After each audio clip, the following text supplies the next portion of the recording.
प्रिय मित्रों, जय श्रीमन नारायण। आज आप सभी लोगों के लिए बताएंगे कि भाद्रपद कृष्ण पक्ष की एकादशी 2024 में कब आने वाली है और इसका क्या नाम है, क्या विधि है।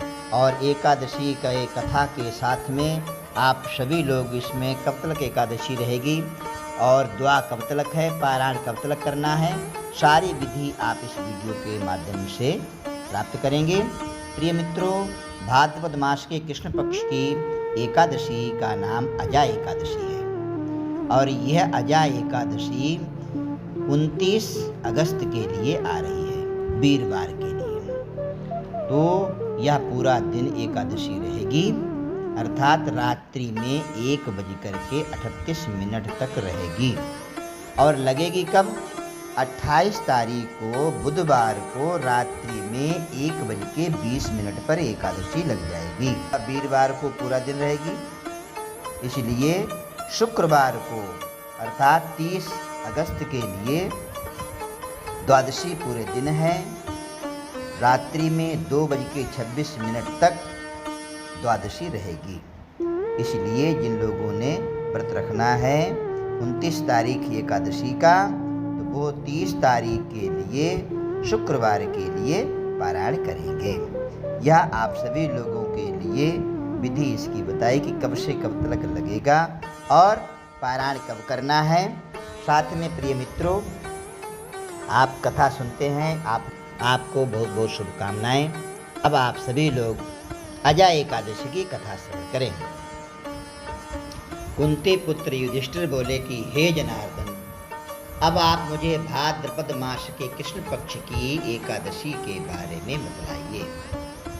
उस एकादशी का क्या नाम है तथा इसकी विधि क्या है, सो सब विस्तार पूर्वक कहिए। श्री कृष्ण बोले कि हे राजन, भाद्रपद मास के कृष्ण पक्ष की एकादशी को अजा एकादशी कहते हैं। इसके व्रत करने से समस्त पाप नष्ट हो जाते हैं। जो मनुष्य इस दिन भगवान की भक्ति पूर्वक पूजा करते हैं तथा व्रत करते हैं, उनके समस्त पाप नष्ट हो जाते हैं और इस लोक और परलोक में सहाय करने वाली इस एकादशी व्रत के समान विश्व में दूसरी एकादशी नहीं है।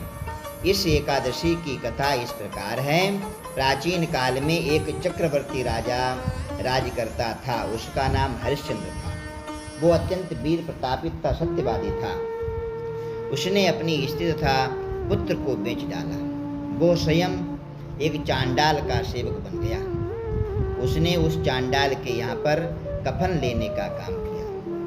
प्रिय मित्रों, हरिश्चंद्र इतने बड़े राजा थे, लेकिन वह एक भिखारी कैसे बन गए और शमशान घाट में कफन लेने का काम क्यों किया? क्योंकि उन्होंने विश्वामित्र के लिए दान के रूप में अपना सब कुछ दे दिया। लेकिन भूयसी दक्षिणा, एक होती दक्षिणा, एक होती भूसी दक्षिणा, इसको सांगिता दान कहते हैं। जब तक आदमी दक्षिणा के बाद में भूयसी दक्षिणा या सांगिता दक्षिणा वगैरह नहीं देता है, तब तक उसका कार्य संपन्न नहीं होती है। क्यों? दक्षिणा परिपूर्ण तभी मानी जाती है। जिस प्रकार से कन्यादान करते हैं, सबसे बड़ा दान है, फिर उसके बाद में स्वर्ण दान करते हैं। तो उसी प्रकार से यह दान की प्रक्रिया है। दान आपने पंडित जी को दक्षिणा दी, दक्षिणा देने के बाद में फिर भूयसी दक्षिणा देने का विधान। विश्वामित्र जी ने उनको कहाँ बेचा? काशी में।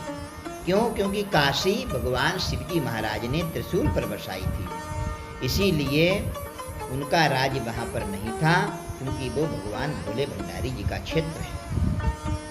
वहाँ पर जाकर के उन्होंने जो सोना मिला, जो दक्षिणा मिली, जो पैसे मिले, वो अपने गुरु विश्वामित्र के लिए दे दिया और उन्होंने इस एकादशी के प्रभाव से उसको पुनः प्राप्त कर लिया।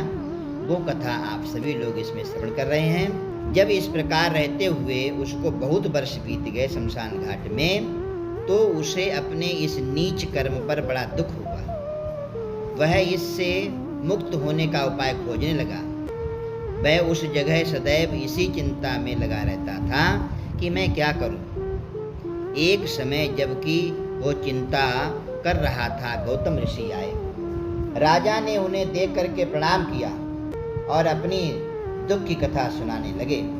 महर्षि गौतम ऋषि राजा के दुख से पूर्ण वाक्यों को सुनकर के अत्यंत दुखी हुए और राजा से बोले कि हे राजन, भादों के कृष्ण पक्ष में एक एकादशी आती है। इस एकादशी का नाम अजा एकादशी है। तुम उसी अजा नामक एकादशी का विधि पूर्वक व्रत करो तथा रात्रि को जागरण करो, इससे तुम्हारे समस्त पाप नष्ट हो जाएंगे। गौतम ऋषि राजा से इस प्रकार कह करके और वहां से चले गए। अजा नाम की एकादशी आने पर राजा ने मुनि के कहे हुए अनुसार विधि विधान पूर्वक व्रत किया तथा रात्रि में जागरण किया। उसी व्रत के प्रभाव से राजा के समस्त पाप नष्ट हो गए। उस समय स्वर्ग में नगाड़े बजने लगे तथा पुष्पों की वर्षा होने लगी। उसने अपने सामने ब्रह्मा, विष्णु, इंद्र, महादेव जी आदि देवताओं को खड़ा पाया। उसने अपने मृतक पुत्र को जीवित तथा स्त्री को रत्न आभूषणों से युक्त देखा। व्रत के प्रभाव से उसको पुनः राज्य प्राप्त हो गया। अपने परिवार सहित राज्य को भोगने के बाद में फिर भगवान के नारायण के वैकुंठ धाम के लिए सब परिवार चले गए। हे राजन, यह सब अजा एकादशी के व्रत का प्रभाव था।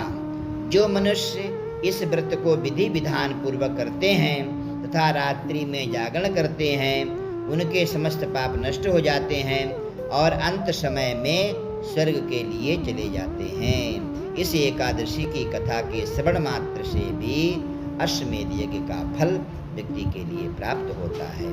बोलिए एकादशी महारानी की जय।